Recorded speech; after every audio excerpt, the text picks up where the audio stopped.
दोस्तों नमस्ते। गुरु भाइयों को मेरा जय गुरु। मैं ओम प्रकाश प्रीत।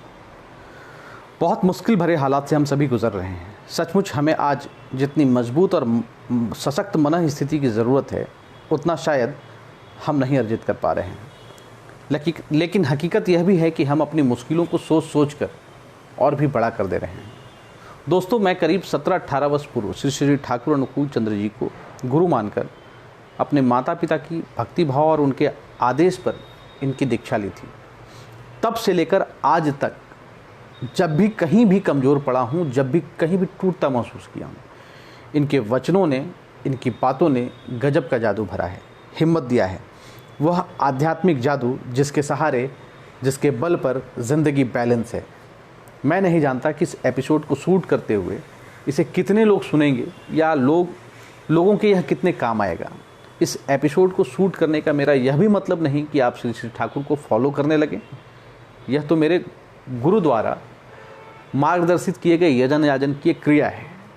मुझे लगा कि मैं अपने गुरु श्री श्री ठाकुर अनुकूल चंद्र जी के बारे में लोगों को बताऊं, उनके कंट्रीब्यूशन, उनके योगदान की चर्चा करूं। दोस्तों, बहुत कम समय लूँगा। आप अगर श्री श्री ठाकुर को जानना चाहते हैं तो इस वीडियो को कुछ समय के लिए ज़रूर देखें, अपना कुछ समय समर्पित करें। तो दोस्तों, मैं आपको बताऊंगा कि श्री श्री ठाकुर अनुकूल चंद्र जी कौन हैं ये युग पुरुषोत्तम। श्री श्री ठाकुर अनुकूल चंद्र जी का संक्षिप्त जीवन परिचय अपनी जानकारी के अनुसार आप तक पहुंचा रहा हूं। इसके कुछ तथ्य गूगल और फेसबुक से भी लिए गए हैं।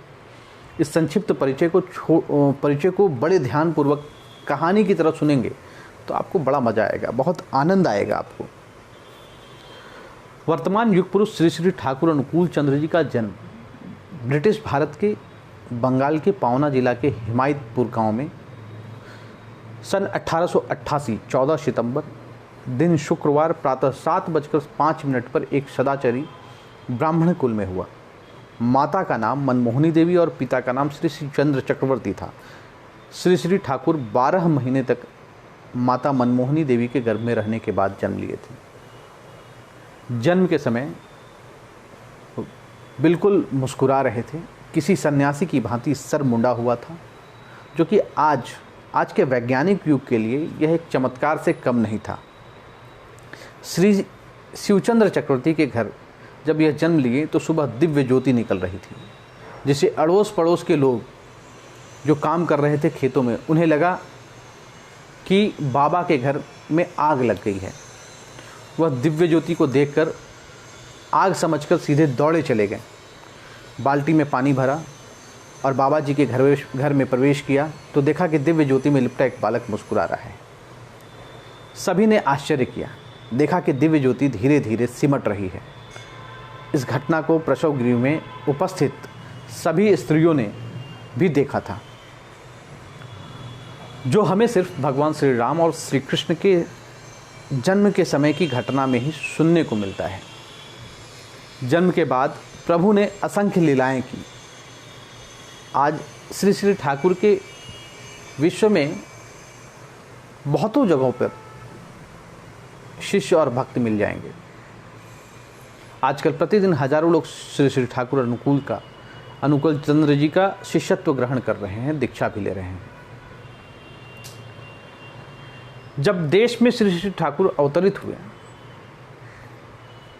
वो युग पुरुष के रूप में उनकी पूरी चारों तरफ चर्चा चली, तो बहुत से विचारक, वैज्ञानिक, नेता, चिकित्सक, भगवान के भक्त, साधु, सन्यासी आदि पावना पहुंचने लगे युग पुरुष के दर्शनार्थ, जिसमें से महात्मा गांधी, डॉक्टर राजेंद्र प्रसाद, श्यामा प्रसाद मुखर्जी, लाल बहादुर शास्त्री, देशबंधु चिरंजन दास, सुभाष चंद्र बोस आदि व्यक्ति शामिल थे।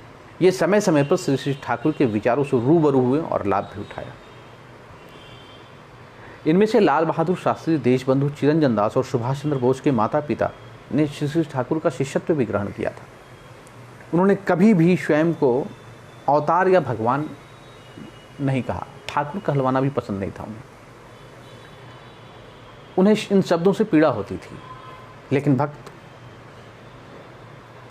भक्त नर रूपी नारायण को आखिर पहचान ही जाते हैं। श्री श्री ठाकुर ने भारत ही नहीं विश्व को अपनी दिव्य ज्योति और वाणियों से आलोकित किया है।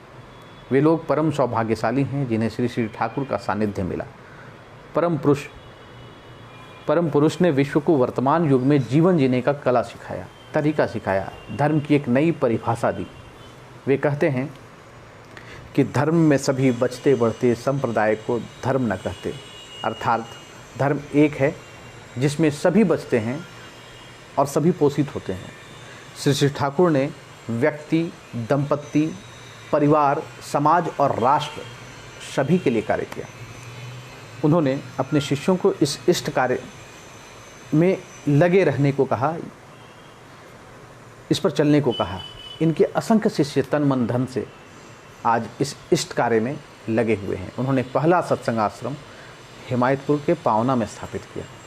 करोड़ों रुपए व्यय करके हजारों मनुष्य ने रात दिन कठिन परिश्रम करके भव्य विज्ञानशाला, तपोवन, मातृ विद्यालय, रसायनशाला, बृहद सत्संग, इंजीनियर कारखाना, आनंद बाजार आदि बहुत से क्रियाकलाप राष्ट्र निर्माण के व्यवहारिक आदर्श प्रस्तुत कर रहे थे।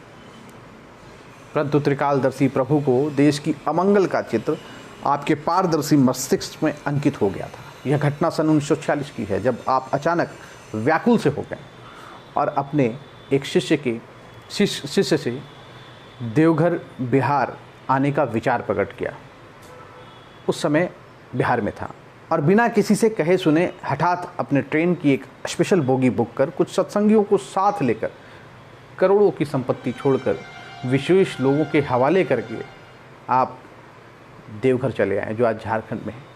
फिर से एक नया सत्संग आश्रम की स्थापना की, जो अभी तक आचार्य दादा के निर्देश से द्रुत गति से चल रहा है। जिस अमंगल की आशंका से श्री श्री ठाकुर पावना छोड़कर देवघर आए थे, वह अमंगल देश टाल न सका।